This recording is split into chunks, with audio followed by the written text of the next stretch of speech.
day passes like molasses in wintertime, but it's July. I'm getting paid by the hour and older by the minute. My boss just pushed me over the limit. I'd like to call him something, I think I'll just call it a day.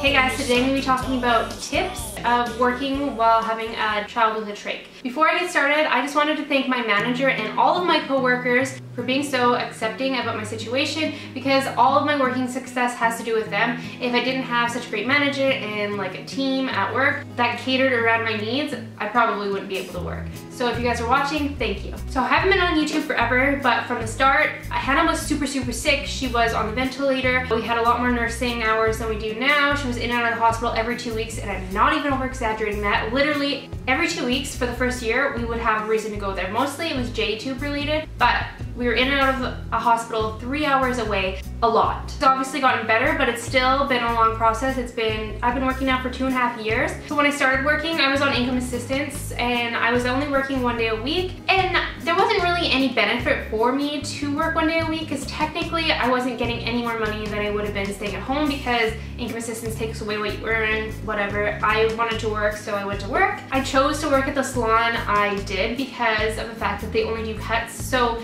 I couldn't be in the middle of like a 4-hour color and have a phone call saying that Hannah's going to the hospital and I need to leave, because what are you supposed to do in the middle of a color? Like, oh, I'm sorry, your hair is getting bleached, I'm just gonna leave now.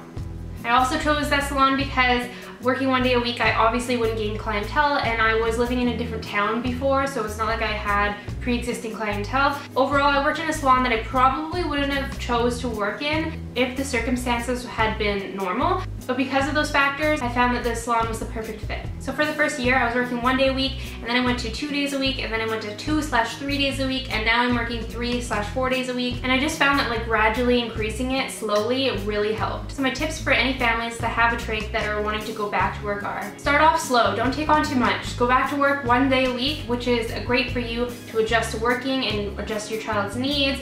It gives you a good feel if your nurses are going to be reliable or not, and helps get your work, get to know you better. Starting off full time could end in you losing your job. If you can't show up, why would they keep you? So if you only work 1 day a week and your child goes to the hospital for 2 weeks, that's only 2 shifts. But if you're working 5 days a week and your child goes to the hospital for 2 weeks, you've now lost 10 shifts. So obviously your manager is going to be a lot more frustrated with losing 10 shifts rather than just 2.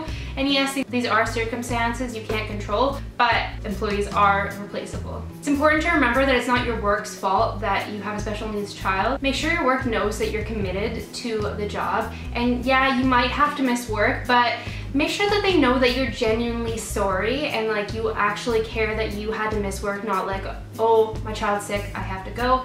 And if at all possible, try to make up for the shift. If you can't come in because your nurse called in, try finding a way that you could go to work later, like when your husband's home or your family member can help watch the child. Just try to find a way that they know that you are doing the best that you can.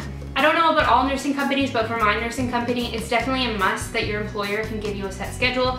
Nursing schedules, you need to know like a month in advance, and there's a month and a half in advance actually. So there's no way that I could just go based on whatever they make for the schedule. It has to be a set schedule, because there's no way I could have a nurse for an unset schedule. I know that a lot of people are going to disagree with this, or maybe that they feel a lot differently, but I personally try to feel comfortable with my nurse taking care of my child. So if I have to go to work and she's really sick, I go to work. Unless she has to go to the hospital, unless if I actually think she needs to be admitted, I go to work. I don't just stay home because she's a little bit sick. That's why there is a nurse that's trained to take care of your child, so you can go to work. That's not the same as a regular kid, because a regular kid isn't as sick. But like if I stayed home every single time that Hannah was on oxygen, or every single time that like she was like pretty sick, then I would have missed a lot of work. I just know that there's a difference between going to the hospital and like regular Hannah sick. I know families have a hard time putting their trust that somebody else will take care of their really sick child the same, but that is why you have nurses, and if you aren't able to do that, that working might not work out for you. Another thing, when night nurses call in sick, I show up. I have shown up so tired. I would rather show up with energy drinks galore than have another reason to call in, because there is going to be 1,000 reasons why you could call in. But every single time that you call in, then you're just aggravating them and aggravating them. So if I can show up, I show up. The only other tips that I have are kind of already too late if you're in this position, but I never really grasped the concept of how important this is to have a career before you start a family until now. Like luckily I had gone to school and have a career. Maybe it's not the best career, but I have a career. If you have a career and you have an education, you're definitely harder to replace. I know for me that it would be harder to replace me because I do want to work, I do want to be there, and maybe I do miss some time, but there is some people that call in more than me at my work, so I know that on that way that I'm fine, and also I know that they're so desperate for more stylists. I don't want to say they couldn't fire me, but the likeliness of them firing me and not having anybody to replace me is very little. It kind of gives you a little bit more job security to have an education. Living in a small town, I feel like, helps a lot versus living in a big city, because in a big city there's so many people and there's so many people looking for jobs, and that you'd be easier to replace. Because I live in a small town, my work actually already knew about my story, and I already knew some people working at the salon, so that made it a little bit easier to get a job. I didn't have to be like, this is my daughter and this is what my needs are and stuff. It was kind of already known, which makes it easier when you live in a small town to have like more connections. Living in a big city, you might have connections. It's just, I feel like everything's easier in a small town for getting jobs like that, whereas living in a big city has its perks, like I wouldn't have to travel 3 hours away to go to the hospital.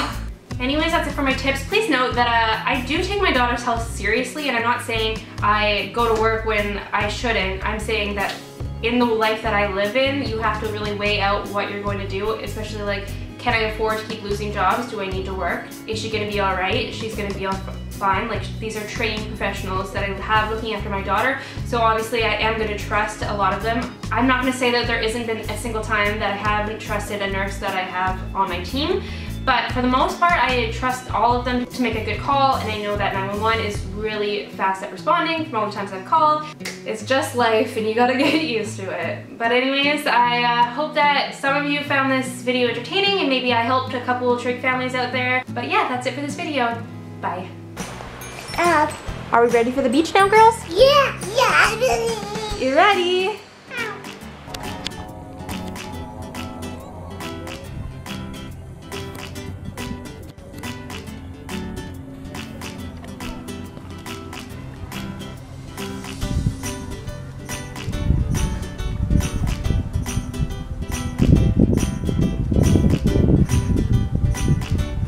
Snuggle, snuggle.